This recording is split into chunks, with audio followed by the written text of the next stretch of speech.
Abuelo de pájaro, Palacio de Bellas Artes. Y bueno, siempre la serie ha estado acompañada del arquitecto, pero en esta ocasión Émile Jecquier nos ha dejado en 1949.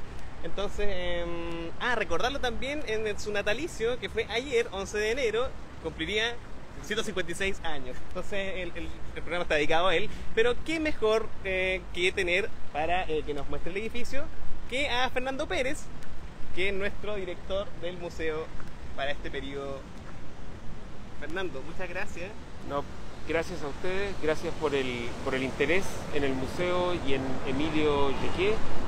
Y nada, Emilio Jecquier habla por sí solo, habla por el edificio. Este edificio hay bastantes cosas que recordar. Por ejemplo, que el edificio no iba a estar originalmente aquí, sino en la Plaza Vicuña Maquena, al lado de la Biblioteca Nacional. Jecquier gana un concurso en 1902 y el lugar era ese. Posteriormente, por muchos problemas, ese terreno no es más posible y se le ofrece el terreno de acá en un parque forestal que estaba, por así decir, en construcción, y un terreno que estaba todavía baldío hacia el poniente. Y entonces el edificio se adapta, se ensancha, se estira, digamos, aquí porque tenía un terreno mucho más amplio. Claro, se podía dar el... Exacto, allá estaba espacio, un poquito apretado, pero la idea arquitectónica es básicamente la misma. La idea de un palacio de Bellas Artes, una idea bastante original que tiene un museo y una escuela conectados por un cordón umbilical que era un pabellón en el fondo. Y aquí se convierte en lo que es hoy día un pabellón en un parque, que marca un barrio, que marca un parque, en fin, lo que ustedes ya saben. Quizá una cosa que convendría decir es que este edificio pertenece como a una primera generación, podríamos decir, de edificios, museos hechos como tales. No son adaptaciones de un palacio o de otro tipo de cosas. Son una cosa que fue pensada para museo desde el primer momento. Y entonces, eso ustedes lo notan. Ahora tenemos estos homenajes a dos grandes artistas que partieron el año pasado, como Roser Bru y Elsa Bolívar. Que nos tapan la fachada. Que, sí, pero ustedes ven que la fachada tiene ventanas en el primer piso y no tiene ventanas en el segundo. Por tanto, esos medallones que caracterizan al museo son una manera de ornamentar y ritmar el muro ciego del segundo piso. Porque este museo fue pensado desde el punto de vista de la circulación y desde el punto de vista de la luz. La circulación son unos anillos de salas interconectados alrededor del hall, cuya cúpula alcanzamos a ver aquí, digamos, y la luz era cenital en los segundos pisos y lateral en el primer piso. Así que hay un montón de pensamiento y no insistir en que este edificio, cuando se inauguró el 21 de septiembre de 1910, fue un acontecimiento urbano nacional importantísimo. Una curiosidad breve antes de que vayamos, ¿cuál era el predio original que está en la Biblioteca Nacional? La Plaza Vicuña Maquena es el espacio público que está entre el Cerro Santa Lucía y la Biblioteca Nacional, o el actual Archivo Nacional, ex Museo Histórico, ¿verdad? En esa plaza, que es más o menos trapezoidal, no es exactamente pero el museo iba a tener fachada a la Alameda, y su parte trasera iba a dar a la calle Moneda, iba a estar entre Miraflores y lo que se llamaba la calle del Bretón en ese momento. ¿De la Barra? No, de la barra es esta, es la calle Santa Lucía en el fondo. Iba a estar detrás de la... Junto a la Biblioteca Nacional, mirando al sur, tal como la Biblioteca Nacional. Ese es el predio original. Y este es el segundo predio, que al final creo que fue una bendición para el museo, porque estar en medio de este parque y estar en el lugar que está le favorece muchísimo y creo que también ayuda a la ciudad. Vamos.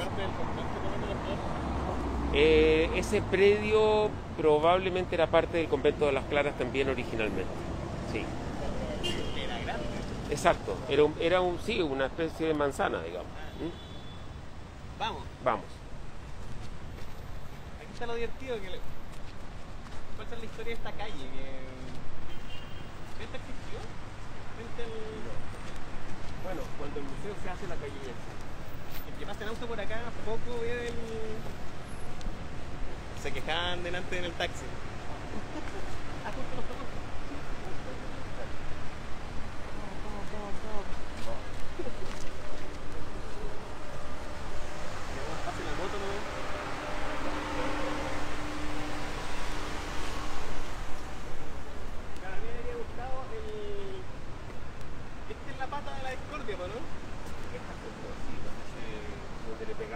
Fórmula E. Exacto.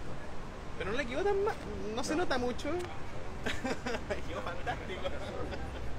Con la patina y todo. ¿Quién fue Fue Montes, el escultor Montes. Luis Montes. Genio. Bueno, otro día hablamos de los misterios de Ícaro y de Dalo. Sí, ahí tienen especialistas ustedes, ya me digo. Vamos con la especialidad. Lo seguimos, Don. Vamos.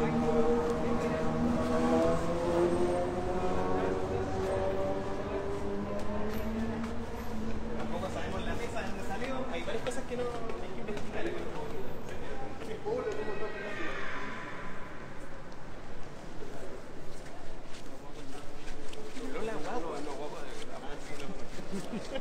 Bueno, yo creo que podemos decir algo del hall. Sí. Tiene una idea bozartiana también, ¿no? Bueno, sí, completamente. Este hall debe haber sido uno de los espacios que causaron admiración cuando la gente que hacía cola en la actual calle José Miguel de la Barra entró aquí al museo y vio un espacio que en Santiago no existía. En su tipo era completamente inédito. Exactamente. Son como 2.400 vidrios, una estructura metálica traída desde Bélgica a medida, o sea, una proeza, digamos, una proeza estructural. En su momento esto fue probado como empíricamente, le colgaron como un gran peso de tablones en esa zona de acá, para ver que la estructura realmente resistiera. Estaba de moda el método en la época, ¿no? Bueno, eran pruebas empíricas. Ajá. Digamos. Y entonces acá, en ese momento, había una enorme exposición internacional. Y por tanto, tanto lo que veían como edificio como lo que veían como proyecto expositivo era completamente inédito, ¿ya? Y alrededor de este hall, entonces giran esto que yo llamo anillos expositivos. Es decir, el hall es como un gran centro alrededor del cual se van disponiendo 1, 2, 3, 4, 5, 6 salas que están a su vez articuladas por rotondas. Entonces, cuando uno mira el museo desde fuera, va a ver esas cúpulas en las esquinas que son al final las rotondas que arman este circuito de exposiciones. Entonces, tiene una cosa bastante... en el sentido, por una parte, no tanto en su decoración, que es como tradicional siglo XIX, pero sí en su concepción museal, en la idea de las circulaciones, que si ustedes se fijan, hay todas estas escaleras que permiten salir por esas puertas, entrar por las otras. Algunas de ellas se han tapado, por así decir, por necesidades del museo, de oficina, de distintas actividades del museo. Pero la idea original era que uno podía girar, salir y hacer distintas combinaciones con los sistemas de escalera y con los dos anillos de exposición de primer piso y segundo piso. Es como un sistema planetario que tiene la circulación de allá, después la circulación de arriba. Y uno podría circular en la mitad, bajar por la escalera, o en la otra mitad, o solo por el primer piso, o solo por el segundo, etcétera, etcétera. El gran cambio de este salón fue en los años 70 la construcción de la Sala Mata. Fue una aventura, una propuesta muy, muy valiente y muy inédita también. ¿Quién fue el culpable? Nemesio Antunes. Nemesio Antunes ideó esa sala y obtuvo de dos gobiernos, y yo casi diríamos de dos presidentes de la República, apoyo como para sacarlas adelante.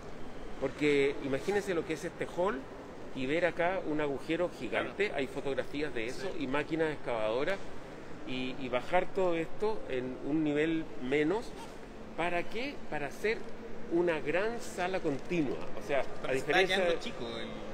Se estaba quedando chico, y Nemesio Antunes echaba en falta que hubiese más espacio, sobre todo para exposiciones temporales, que él le parecía que era lo que le daba al museo. Y yo, que fui testigo como ciudadano de Santiago de eso, me doy cuenta que en ese momento, cuando se construye la Sala Mata, cambió el museo, como que se desempolvó el museo, comenzó a haber mucho más actividad y le dio un dinamismo y una nueva relación con la ciudad. Si quieres, bajamos a ver la Sala Mata. Vamos a la Sala Mata. ¿Cómo olvidar esas fotos?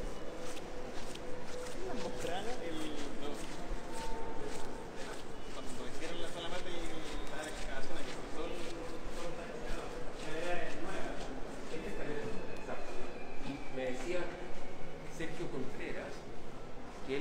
trabajando como ingeniero acá y cuando tuvieron que hacer este paso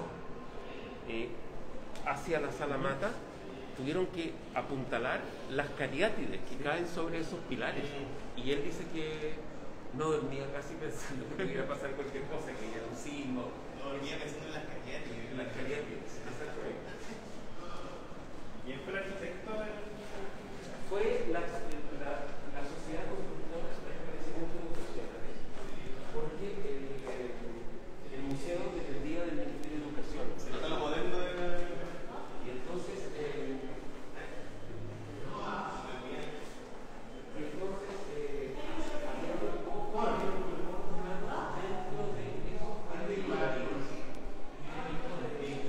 Juan Benavides era arquitecto de la ciudad constructora.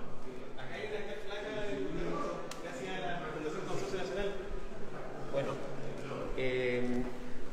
el terremoto del 85 fue particularmente dañino para este museo. Este museo sufrió en construcción el terremoto de 1906. Y yo decía que este museo, aunque no lo parezca, tiene muchas cosas modernas. Una de las cosas que tiene es el empleo del hormigón, que se comienza a emplear justamente por esos años en un edificio público de esta significación. Y el 85 entonces hubo que cerrar el museo y hacer una reparación muy significativa. Es que digamos que si uno socava de la manera en que se socavó con la sala Mata, es difícil que una estructura del siglo decimonónica... No sé decir si eso influyó o no influyó. La sala Mata tiene un muro perimetral de hormigón completamente como autónomo. Claro, ¿ya? Pasada la rigidez, o sea, la sala Mata es como autónoma y por alrededor de la sala Mata están los muros de fundación del museo. Y en realidad... ¿Por algo está asustado Sergio Contreras? Bueno, porque... soñaba con las cariátides. Todo este peso bajando aquí... Algo estaba haciendo. Yo estaba preocupado de la escalera. Bueno, entonces esta sala es más pequeña que el hall, es más pequeña que el hall. Debe tener unos 2 metros menos perimetralmente que el hall. ¿Ya? Y bueno, esta es la sala Mata. Son como unos 500 metros cuadrados de espacio expositivo. Y yo diría que entonces, y tal vez incluso ahora, no había una sala de una amplitud y una continuidad y una versatilidad como esta. Entonces, Antúnez estaba pensando en el arte contemporáneo, en las instalaciones, montones de cosas que se realizaban. Estas son actividades con niños que están ocurriendo mismo ahora. Y bueno, esta sala había quedado un poco atrás en la técnica de su iluminación. Y por esa razón se decide instalar una iluminación completamente nueva, que digamos así es como el último estado del arte en iluminación. Todos los artefactos, estos focos son alemanes, con ópticas muy especiales, algunos regulables, desde focos muy pequeños hasta focos más amplios, bañadores de muro, lo que sea. Tiene una luz de trabajo que es la que da hacia arriba, ¿ya? Y tiene luego posibilidad de incorporar estos focos de acuerdo a lo que uno quiera.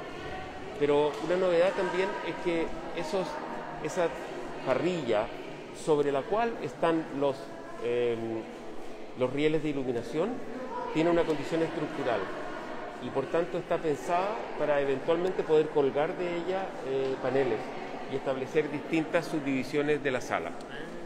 Y siguiendo las indicaciones de Pascal Sotard, que realizó este trabajo, la sala antiguamente era negra desde las vigas hacia arriba y entonces ahora se pintó blanca con el objetivo también de aumentar su altura visual, dado que sus dimensiones son muy grandes y la altura es relativamente baja, entonces se cambiaron también las proporciones. Ahora, si caminamos hacia allá... Porque antes uno no tenía esta perspectiva de las vigas, exacto. Y es nuevo. O sea, bueno, aquí pueden ver las cosas que hacen los niños en el museo.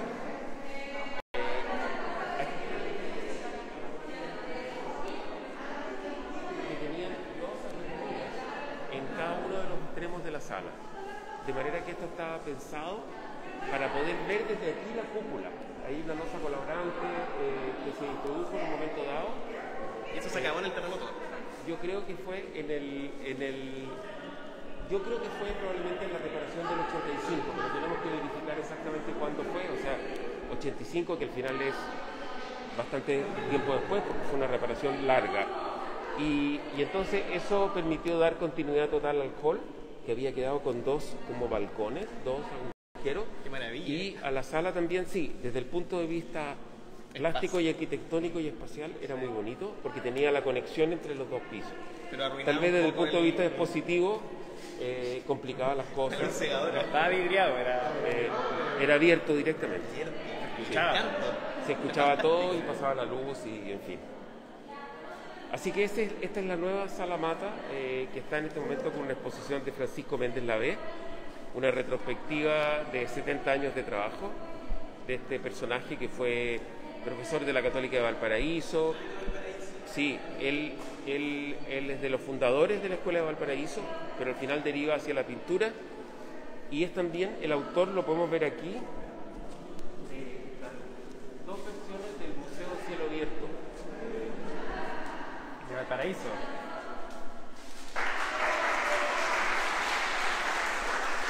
Estos son los cuadernos de los murales del 69 al 71. Inicialmente, todo esto que lo hizo con estudiantes del Instituto de Arte de Valparaíso era con obra de él. Entonces él daba las instrucciones, se trazaba en terreno y luego lo pintaban los estudiantes. Eso fue borrado después del golpe militar, porque se asoció como a... que había que borrarlo. Como una especie de profilaxis urbana, por así decir. Vamos a borrar todos los letreros, todas las cosas, pero borraron esto que no tenía... Parecido a borrar el campo, más o menos esa comezón. Entonces, después de eso, se hace una segunda iniciativa en que participa Francisco Méndez, pero también Nemesio Antunes, y ustedes ven acá algunos de los artistas que participaron en la segunda versión, que es la que ustedes pueden ver hoy día en Valparaíso. Entonces, esta vez era la obra de un pintor, y la otra vez era una obra de... ¿Y este la ve pariente de la ve de la Corte? Creo que sí. No hay tanta familia en la ciudad. Él, bueno, además fue escenógrafo. Bueno, podríamos hablar una hora solo de la exposición. Sí. Volvamos al... Jurado por Nordenflip. No sé, no. Curatoría.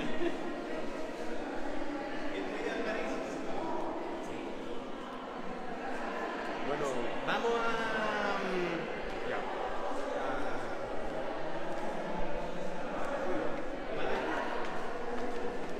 Les puedo mostrar la sala Chile. Y la Bienal. Y yo creo que no da tiempo para reenviar porque la obra se da un segundo piso. Vamos a eso. Para terminar con los materiales.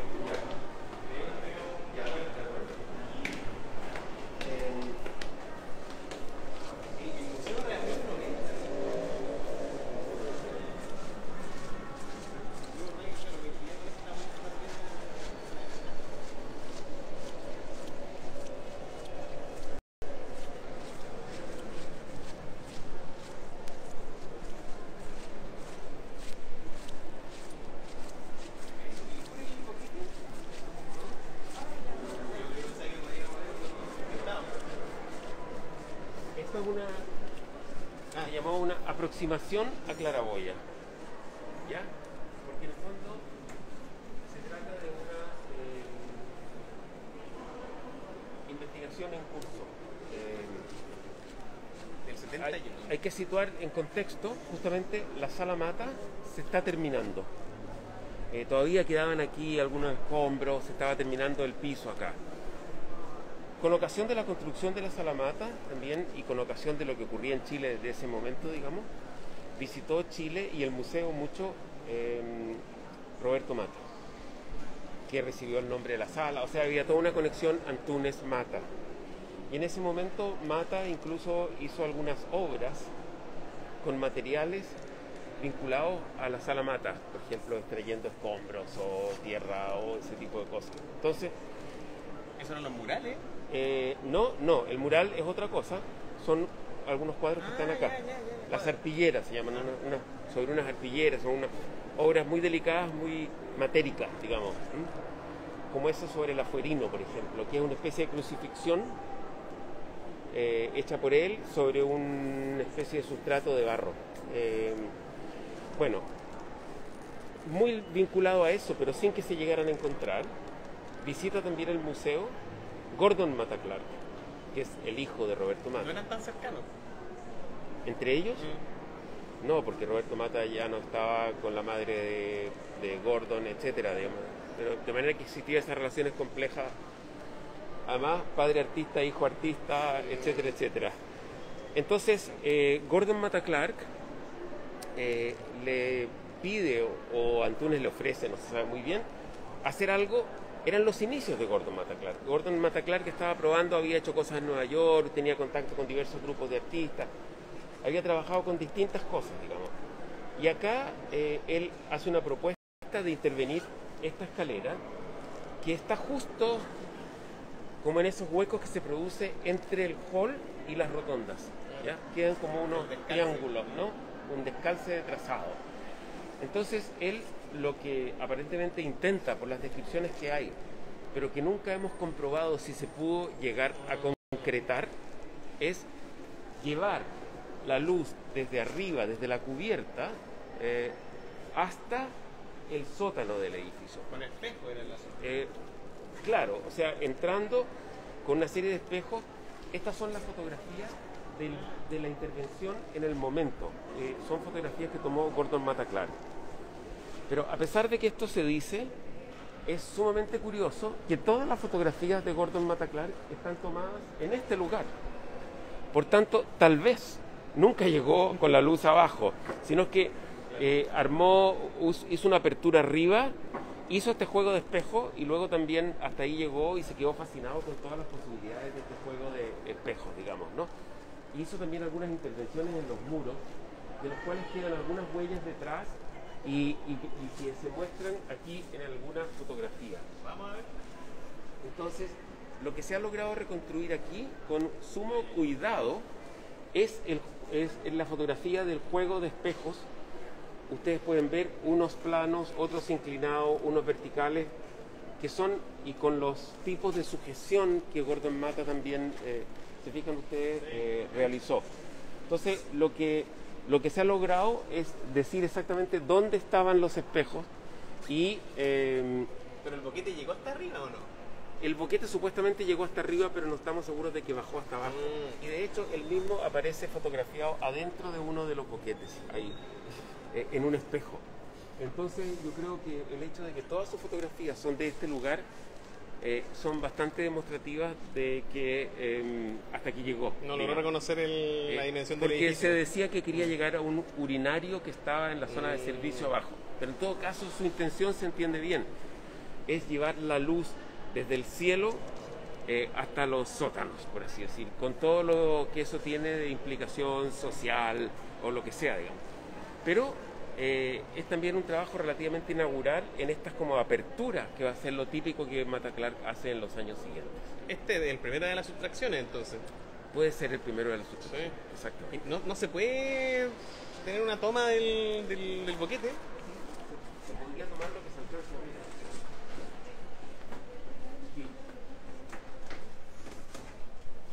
Ahí se ve la luz arriba. Alguna vez lo vi, pero filmaba otra vez.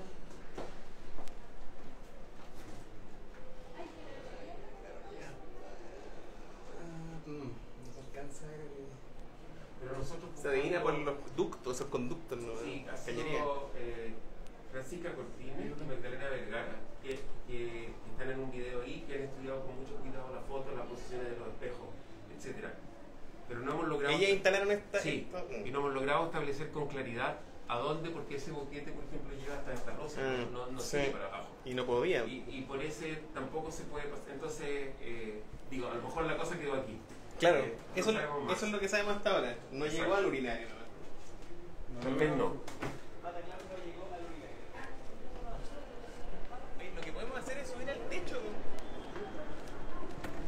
posibilidades?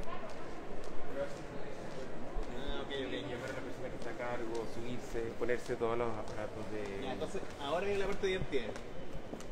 Giramos... Sí, ya. el giro.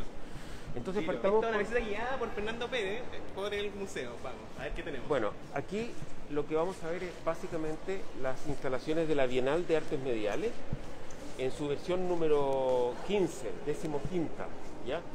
Que siempre convoca a un conjunto de artistas que exploran, por así decir, la situación medial, cuánto el medio influye o qué tipo de obras se pueden hacer entre medios. Sonoro, visual, material. fotográfico. Esto comenzó en un festival de video y luego se convirtió en la Bienal de Artes Mediales.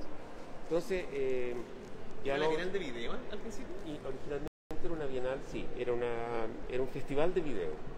Y después pasó a ser la Bienal de ¿En Artes qué año Mediales. empezó? Bueno, 2000. hace 30 años. Ah, 30 años. Sí, porque Pero son hace 15. bienales, son 15 bienales hace 30 años. Bueno, en este caso podemos ir viendo, hay distintas salas. Además de esa situación medial o intermedial, la Bienal de Artes Mediales se ha ocupado mucho de la relación entre arte y ciencia, por ejemplo, o arte y sociedad, arte y educación. Entonces está también en esa condición como de traspaso. Y eso explica un poco también la selección de obras. Entonces, vamos a girar en uno de esos anillos, viendo distintas salas que contienen... Está bueno porque vamos a verificar además el recorrido que Yequier Exactamente. imaginó. Bueno, por ejemplo, este recorrido tendría que continuar por acá y ahí está la biblioteca. Ya lo taponearon. Exactamente. Hay varios lugares que está en nuestro plan, dentro de lo posible, intentar ir destapando algunas de esas obstrucciones Sería del bueno anillo de limpiarlo circulación. todo, limpiar todo, Lo que pasa es que terminar el Mataclark. para eso y tenemos listo. que tener espacios suficientes para poner la biblioteca, para poner mediación. Estamos en esa batalla, pero Pero para eso se van a construir muchos museos regionales ahora. Podríamos mandar para todos lados. la biblioteca no la podemos mandar a un museo regional. No, pero Pero bueno, algunas obras. hay obras en museos regionales y se prestan. y tal. Bueno, esta es una primera definición. Pero cantidad de cosas que llegan. Bueno, estos son los talleres que los entre niños. 1985 y 2015, ahí lo puedes mostrar, con 6.400.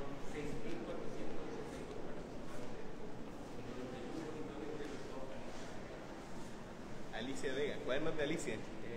Y entonces Alicia Vega, digamos, muestra aquí como los resultados de sus talleres. Ella de algún modo fue consciente de la importancia que ellos tenían y fue guardando materiales elaborados por los niños o también materiales que ellos presentaban a los niños. Básicamente ella les explicaba qué era el cine. Ahí está, pues, el desayuno de Luis y Augusto Lumière, 1865. Entonces ella les explicaba lo que era el cine, cómo se producía el cine, lo que era un fotograma, etcétera. Pero luego los invitaba a jugar, a hacer cosas, a dibujar, A disfrazarse de Lumière. qué sé yo, o los sombreros de Chaplin, por ejemplo, o en fin. Entonces, esa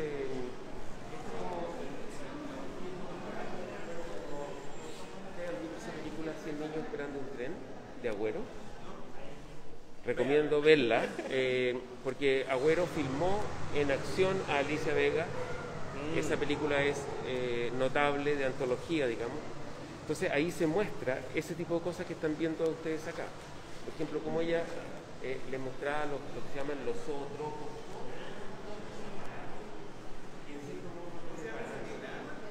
Este creo que se llama zootropo. Sí, porque son unos caballos que están dentro, que se mueven cuando ustedes hacen girar esto. Entonces ella les mostraba este tipo de cosas que haciéndolos girar a mucha velocidad, exacto, ustedes terminan viendo el pelo sobre o esos de allí. Del equinotropo. Este de acá. Bueno, estos son los famosos blogs mágicos que uno dibuja Claro, sí. Este es un formato más conocido en el colegio. y se mueven, ¿verdad? Los elementos. Empujaban por el aburrimiento del colegio.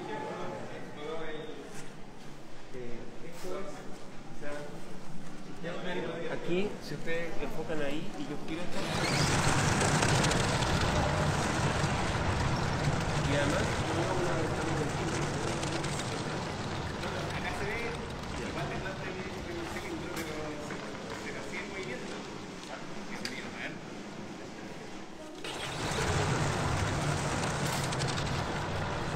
Suena como caballo también. Bueno, estos son A ver, ¿se puede más?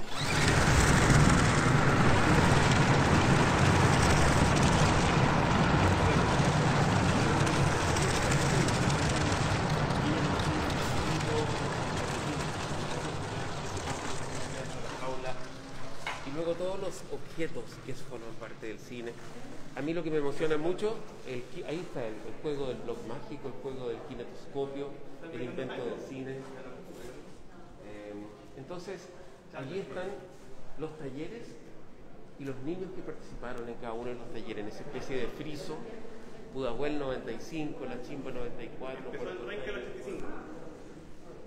Realmente es como una cosa monumental, hecha de ladrillitos, de a poquito, en alguien que creyó mucho en el cine y en su difusión, digamos. Y esto lo muestra así como Y en los niños también. Sí. Sigamos el anillo.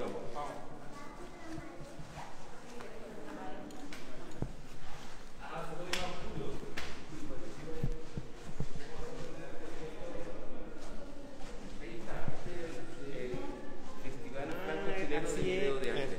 ¿Ya? Este es el origen. Sí, hay proyecciones ahí.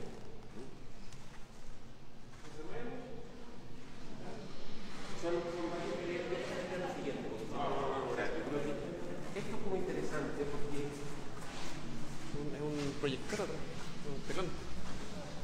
Ah, acá empezó la fiesta. esta es una propuesta de Carolina de Sola y José Luis Sepúlveda, que en el fondo muestra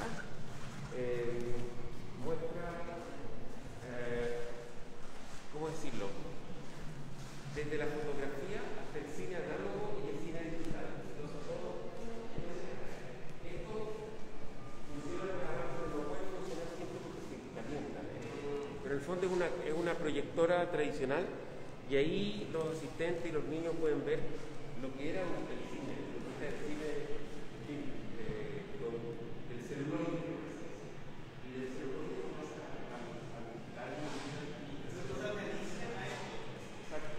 al Algo hecho como a mano.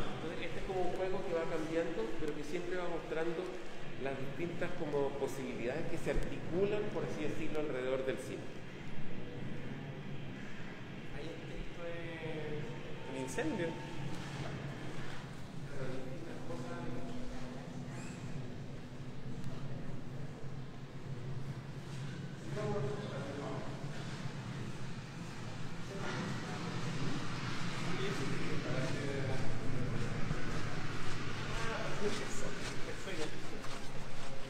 Bueno, esa es la conexión con el Mac que ahora desgraciadamente está cerrada.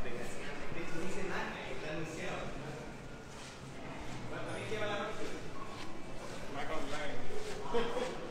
Ingrese a mac.cl. ¿Los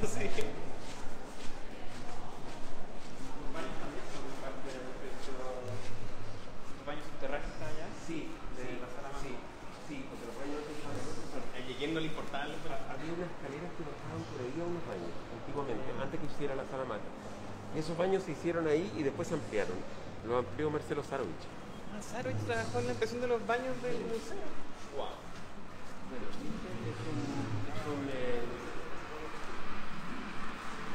es un video muy notable de Enrique Ramírez. Yo como que articula con cosas ocurridas en Chile. Este es un video en el fondo como la historia de un náufrago, de un inmigrante. Esto está filmado en el agua y con una vela así con...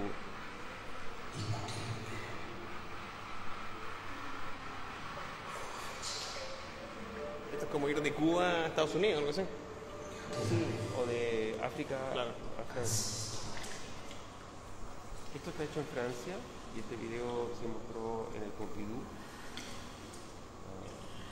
Bien notable. Bueno, toma como 12 minutos, 15 minutos. ¿Tenemos tiempo para quedarnos hasta el...? ¿O sí? Yo creo que mejor seguimos. Sí.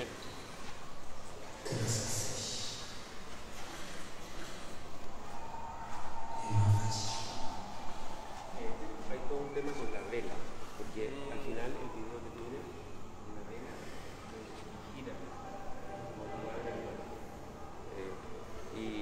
Y esto tiene que ver, no sé si con el padre del videísta que fabricaba velas o algo así. O sea, y esto es un caso de particular.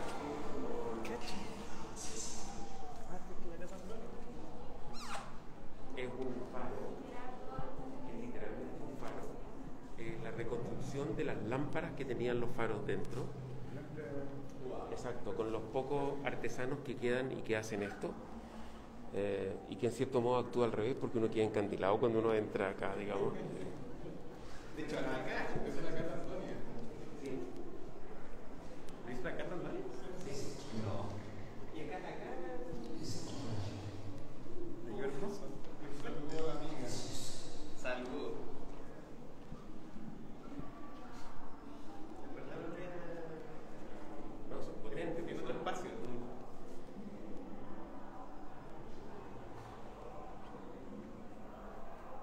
Y es una labor como es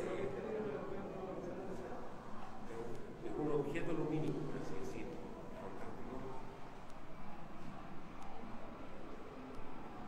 Maturana, si miráis mucho el sol, que hay ciego. Ahora, bonita las cosas que se producen porque uno ve este faro y el video allá también. Sí, ¿no? sí, Como sí. esas como relaciones. Hay una continuidad entonces de la película.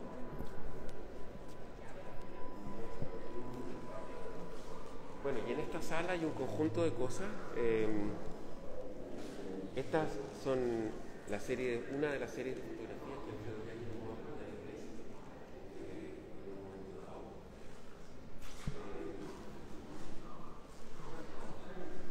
Se llama Contra la pared en 2010.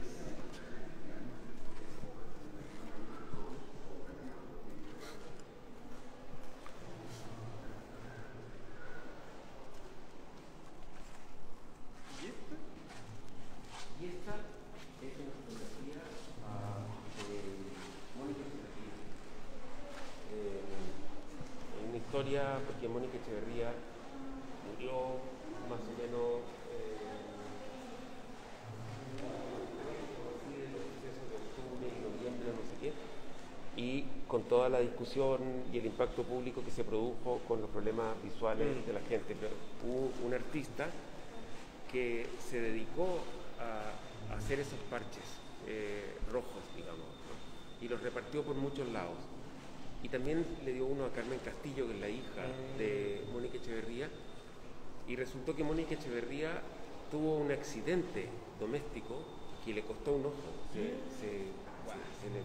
le reventó un ojo por una caída, y poco después murió, y entonces en ese momento casi como en un gesto de testimonio de la actitud rebelde que siempre tuvo Mónica Echeverría y simpatética hacia esos movimientos, no sé qué, la hija en el lecho de muerte le pone en su ojo realmente ido, le pone este parche y le toma esa fotografía que está aquí. Es bien impresionante.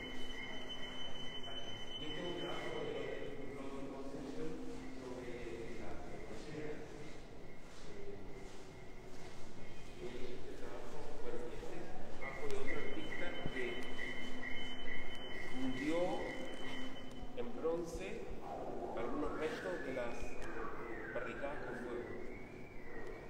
Entonces en el fondo estos son restos que él recogió, que pueden ser de cualquier cosa, puede ser goma y no sé qué, y lo que sea, y él le hizo un molde y lo convirtió como lo monumentalizó con la fundido en bronce. Entonces, se fijan, todo esto va diciendo que son como búsquedas que están entre, no es necesariamente escultura, pero está cerca de la escultura, pero está como en una frontera, digamos, ¿no? Y estos son un video de Lotti Rosenfeld sobre la frontera. más frontera, más libre. Eso es parte de esta idea de lo que nombre es umbral. Umbral quería aludir, por simplificarlo mucho, a la frontera o borde entre el museo y el a la frontera entre el museo y la sociedad, entre el interior y el exterior, donde había la frontera entre el momento y el se estimó que este video de Loti, que es antiguo, digamos, venía bien acá, digamos, y se instaló en este lugar. ¿Se acuerdan las cruces que ella hacía? Ella ideó esta como operación de convertir en cruces las rayas de las calles, ¿no? Entonces, y concretamente fue una intervención que ella hizo en la frontera con Argentina y en la frontera entre los dos Berlines, Berlín Occidental y Oriental. Ahí está el túnel de...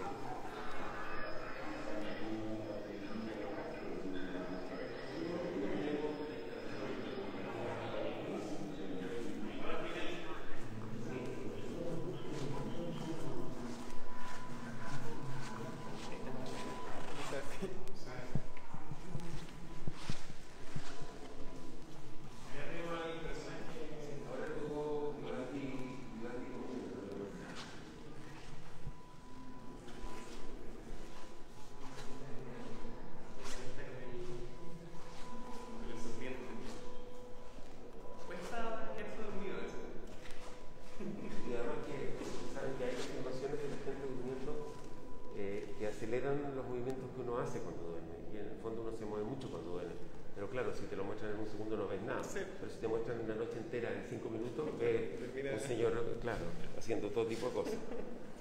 Y yo creo que esta instalación de Ruiz, entre otras cosas, tiene la temática de la imagen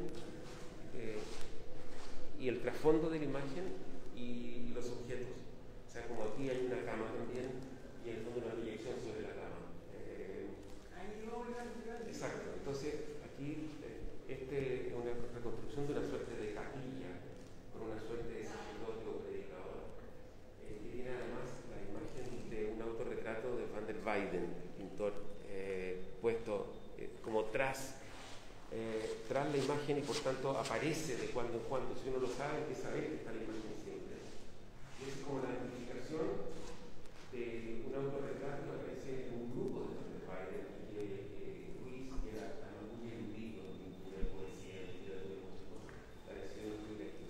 Entonces está este video que alude a distintas cosas, de esta especie de sacerdote, y luego están los objetos que están puestos en estos como confesionarios.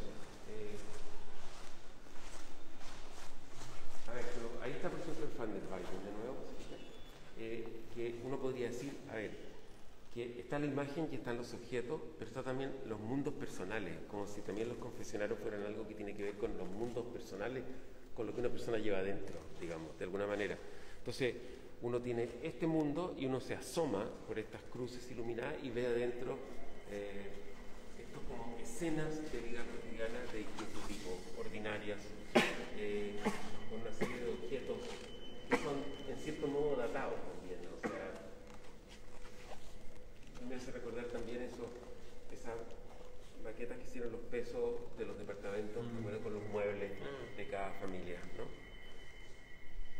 Entonces cada uno de estos 6 confesionarios es una escena distinta que interactúa con el video, que es como la pieza central. Y desde luego este es un cineasta haciendo una suerte de instalación. Por tanto, también es un juego que lo que siempre preocupaba a Ruiz quizás es cuál es el origen y cuál es el sentido del cine. Y de eso habla esta instalación. Entonces, no sé si partimos de la Lisa Vega y terminamos acá a tantas cosas que reflexionan que el niño funciona. Y tiene otras instalaciones que son justamente las rotondas, ¿no? Entonces uno tiene una sala, una rotonda, una sala, una rotonda y puertas entre medio. Lo que permite recorridos cortos y recorridos largos. En ese sentido, es un museo pensado muy inteligentemente a comienzos del siglo.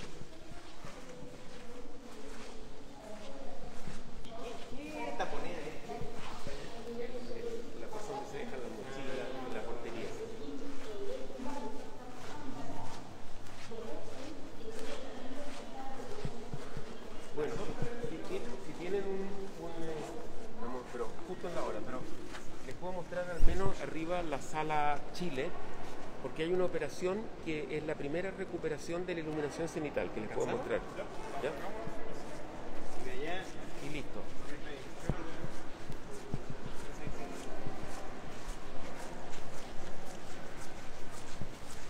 Oye, lo logró. ¿Sí?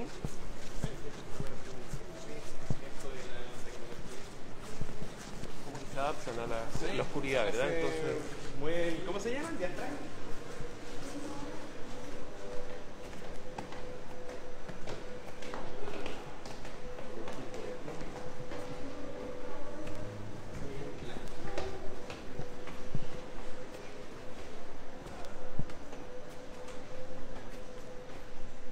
Acá están las cariátides de los sueños del ingeniero de Contreras. bueno, esta es una exposición también experimental porque es un diálogo de piezas de la colección con la intervención de Mariana Rasmano. Posthumano.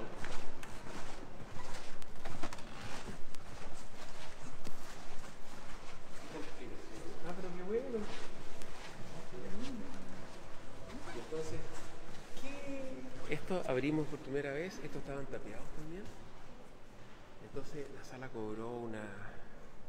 Y nuestra idea sería de nuevo abrir todo esto, es translúcido, todo el cielo. Eso que... Lo tapiaron para controlar la luz que era excesiva. Y porque en algún instante yo creo que quisieron tener como unas salas contemporáneas sin... Sí, una caja blanca, ¿no? Exacto, exacto. Pero realmente le dio a la sala...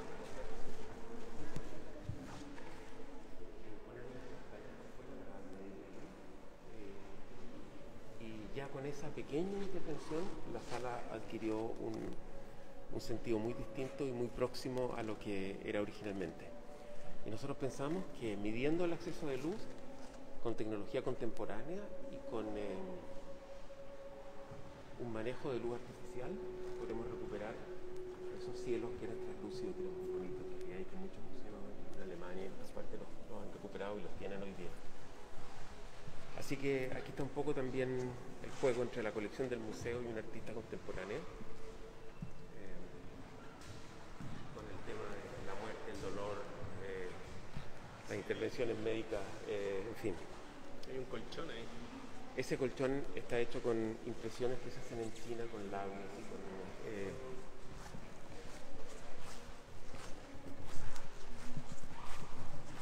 Entonces hubo una primera versión de esta exposición que tenía al medio una tumba.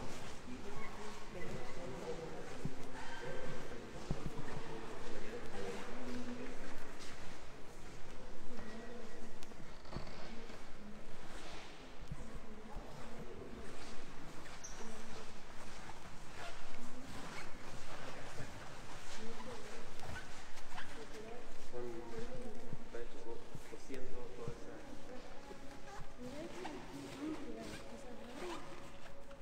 Y estos cuadros se restauran especialmente para exposición. ¿Esto de quién era? Juan Carlos.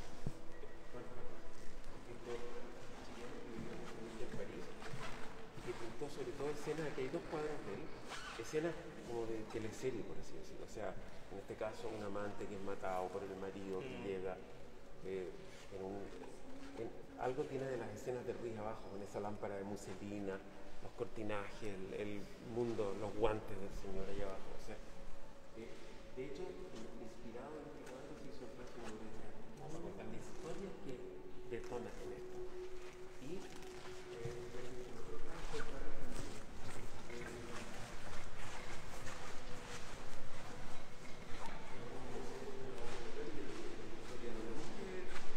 que tiene un hijo con una hija y que el marido le está diciendo adiós y Yo no me equivoco. un drama, de nuevo. Entonces, este fue un pintor muy de eso, de historias. De teleserie, de cierta manera, sí. Mira Juan Carlos. Sí. Es un personaje que Se acabó el hogar.